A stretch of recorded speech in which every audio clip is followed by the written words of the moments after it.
Good evening, guys. Guess what tonight is? Take a wild guess. For visual purposes only. 'Twas the night before Christmas, when all the little angels were asleep. Mama, that's Big Mama if you're nasty, decided to have one too many drinks as her children lay sound asleep, so that they can get up and take a peek of all the blessings that Mama couldn't afford. Okay, that's it. I'm done. I can't go any further. But it's the night before Christmas, guys. It's Christmas Eve. It is Christmas Eve 2019. And I just want to say Merry Christmas Eve.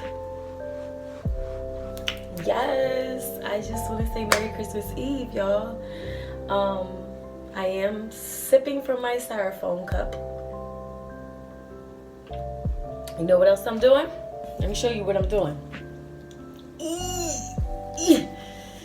I am also drinking wine from a box.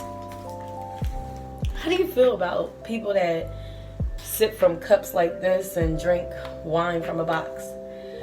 I'm gonna tell you why I feel funny, because I never thought anything of it, but I never done it.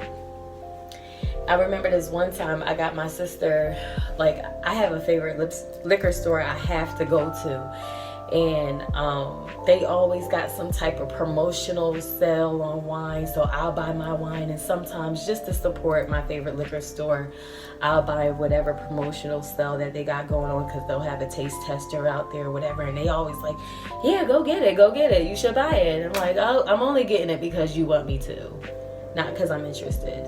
So this particular wine happened to be a very dry wine. I particularly don't do dry wine. I like that bittersweet wine. I don't really love sweet wine, but there are a few that I am crazy about. But I don't like dry wine, but I can do semi-sweet or semi-dry wine. Like, I like it to have some bitter to it, but I don't like it to be red. I don't like red dry wine, but I can do white dry wine. So I'm sipping Chardonnay.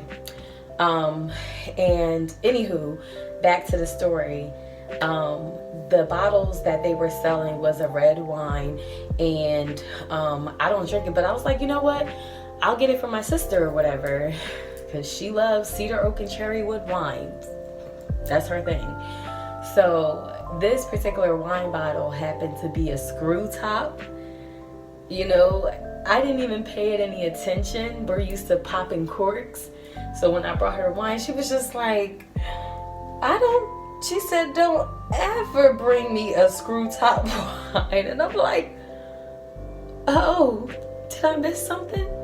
So how she felt about that screw top is kind of how I feel about the box. But a good friend of mine told me, like, yo, you get the box, it lasts for a long time.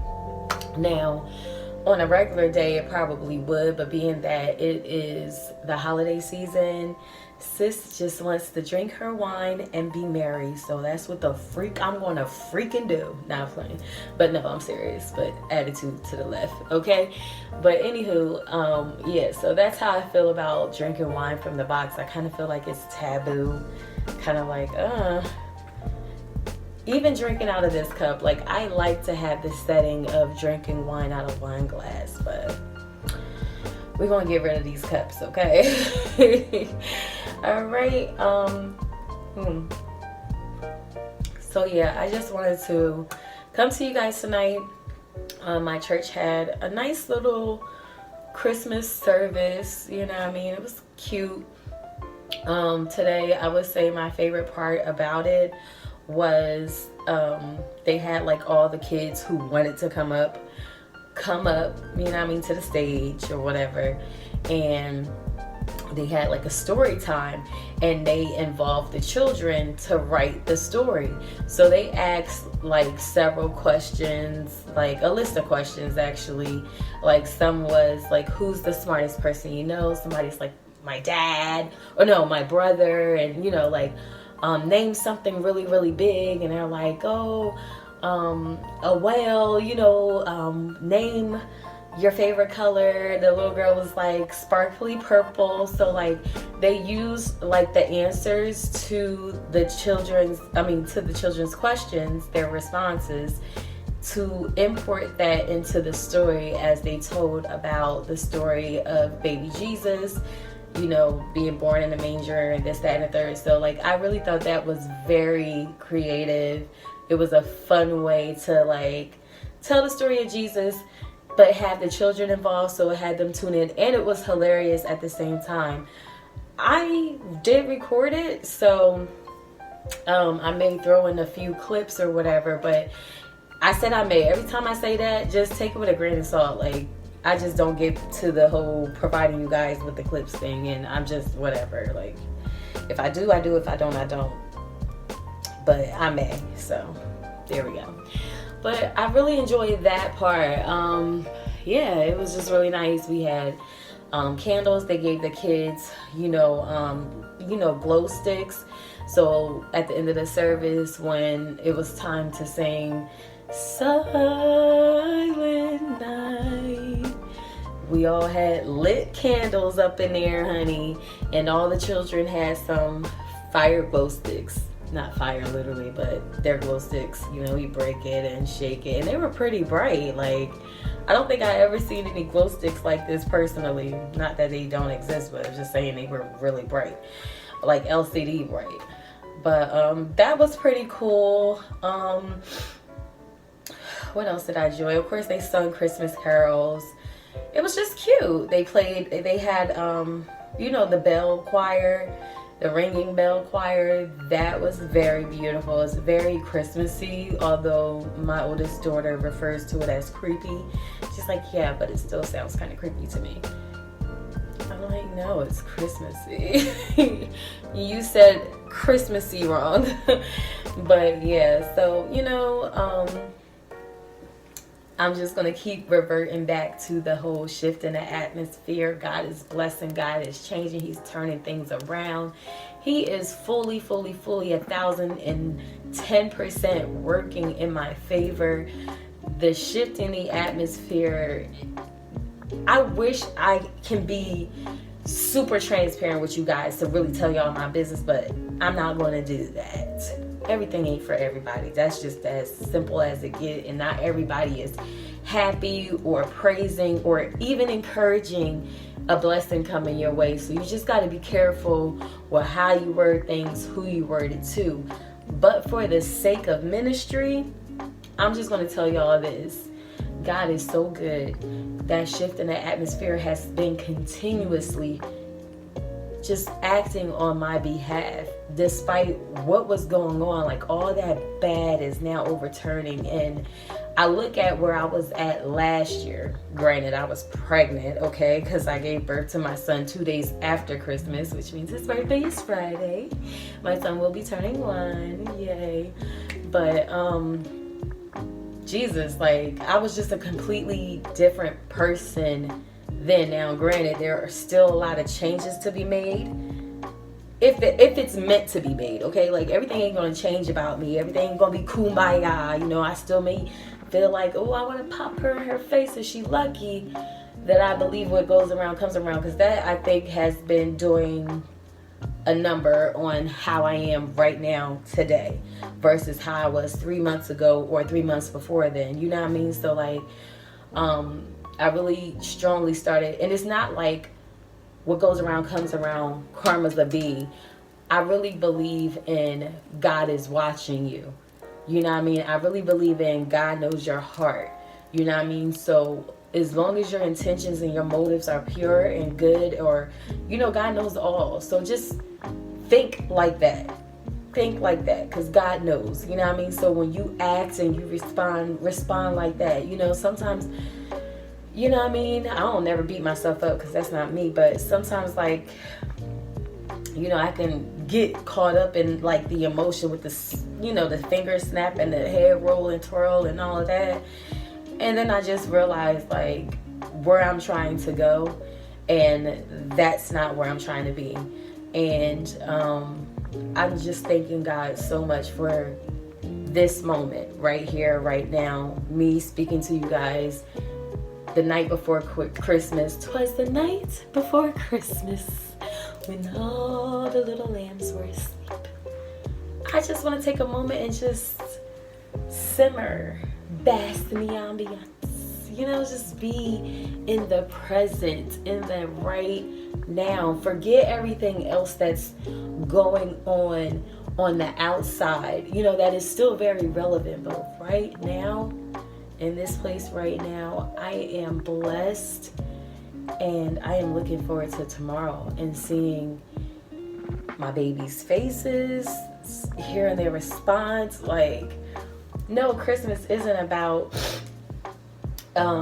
gifts. You know, that's not what it's all about.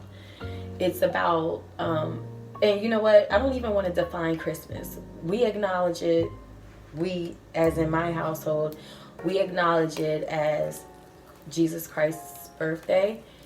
It's a moment for us to give, and it's a moment for us to receive. It's like showing gratitude kind of thing, you know what I mean? Whereas Thanksgiving, you're thankful, we feast, we celebrate that thankfulness. Christmas comes, and now we're showcasing that thankfulness, expressing, I'm thankful to have you in my life. Let me give this to you. So God has placed people in my life that I don't even know personally, you know what I mean? Or just like a needle in a haystack kind of thing, that God has hand selected me and my family just to be blessed. You know what I mean? So like, I just want to give you guys that testimony without sharing too much of my business. You know what I mean? Like, at the end of the day, God is good. God is great. Oh, excuse me. You know, no, I don't have everything all together. There are things that I wish didn't have to be that is, you know. There are still things such as forgiveness that I still have to work on, but God has presented opportunities for me to forgive some people and be able to interact with some people, you know. And then there's some that I just have to, you know, God, I need more time. You know, your girl, I need more time. Thank you. Okay, praise him, hallelujah. But sis, need more time. Okay, so like, you know, it is what it is. But I am grateful for everyone I have in my life. I said I would get into my like anxiety on people. I have this major, like, this is a confession now.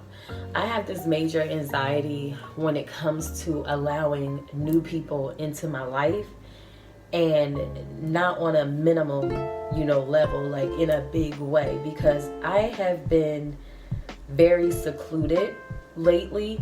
By lately, I mean within the last few years. I have cut off a lot of people that I love, genuinely loved, because they just didn't give me the same love in return. And it's like, regardless of how many years we've been friends, or regardless of the fact that we grew up together or whatever, sometimes time and history is just that, you know what I mean? So I developed into that mindset of leave that where it's at in the past, appreciate those memories, but they don't deserve you now, you know what I mean? So therefore it created this overly strong protective barrier, you know, where I don't care to meet new people or let them in. And God literally has, I want to say forced, you know what I mean? I can't say forced because I allow God to work. And when I realized what was happening, like, someone came into my life and it was so sudden and unexpectedly, and it gradually happened to where I was thrown off. You know, one day I like realized, like, wait, we are getting too coochie crunch. Like, I'm not feeling it at all. Like, it's pineapples. I don't want it, God. You know what I mean? So then, like, I had to pray about it. And you know, like, because I realized, like, wait, I'm really sitting here, like, having an anxiety about somebody new coming into my life. And it's like, I don't want her, like, I don't want to have her in my life. But I felt like God wanted me to be in her life just as much as she needed to be in my life. You know what I mean? So I'm glad that I was obedient and I allowed him to continue to do his work through both of us. You know what I mean? And, you know, the anxiety that I have about people still exists. But, you know, I'm able to proceed with caution. But with her, I understand there is a mission and there's an assignment, you know what I mean, that God has placed over her and my life, you know what I mean? And I know that the only way to fulfill this, because, you know, I hear his voice a lot more clear than she do, because I know him, you know what I mean, more on a level that she don't, you know? So kind of like a mentor kind of thing, but at the same time, she's my right and I'm her right at this moment. She is what I need and she is everything, you know, a very good supportive system and everything in every way. And not just her, like there's other people that, you know, I never expected to be this close or who had popped up, you know what I mean? Where, you know, I kind of get, because I'm set in my ways. Like, I don't like to talk on the phone all the time. I really like to be isolated. And it's not like a toxic thing. I really do enjoy the company of myself. You know what I mean? So, like, with that being said, I'm just glad that I allowed these people in my life. And, you know, the steps that they have taken, you know, effortlessly, to be my support system, my backbone, you know, to be everything that I needed them to be, has been phenomenal. So God, thank you so much for that. I feel like I may be all over the place, but you guys know I'm sipping. So yeah, anyway, that's just what I wanted to say. You know what I mean? I wanted to come over here and just acknowledge this evening, this Christmas Eve.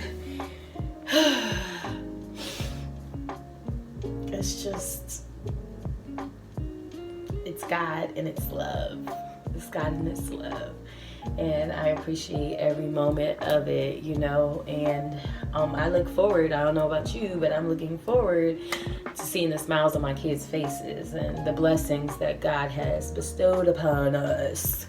Okay, but I won't make this all about like getting churchy and blah blah blah. Okay, like, so let's sip the wine, smoke your Dutch, whatever you do, and let's just cheers to a wonderful upcoming 2020 year.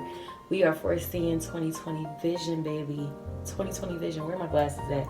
That's how I see. Okay, but anywho, we are foreseeing 2020 vision.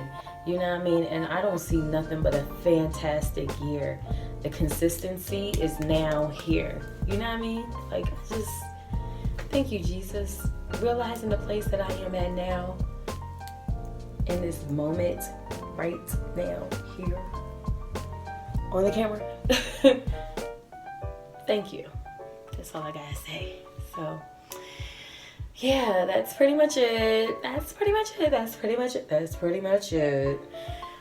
Peace and love and harmony, and be blessed. Yes.